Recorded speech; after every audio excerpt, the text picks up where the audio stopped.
Their experts are gearing up to make the weekend as painless as possible. And as WLWT News 5's Todd Dykes explains, the last thing road crews in Cincinnati want is a repeat of what happened last January. But Todd, they've made a lot of changes since then.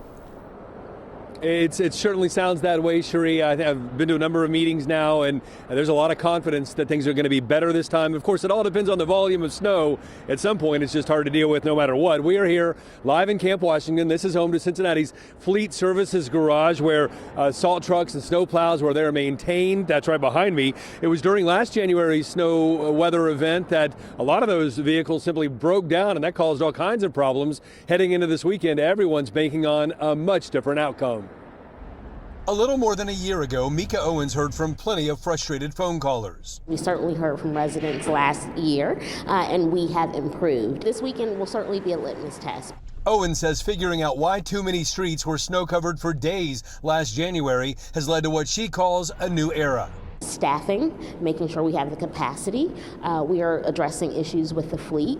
We are making sure that we have modernized our routes and digitized our routes, and so no longer paper maps. And so we're already in a new era, just even with that, tablets, right? City plow drivers now have mobile tablets to help precisely guide them during snowstorms. But that precision can only go so far, especially if our region ends up getting walloped this weekend. That we're looking at a very significant amount of snowfall out over a long period of time.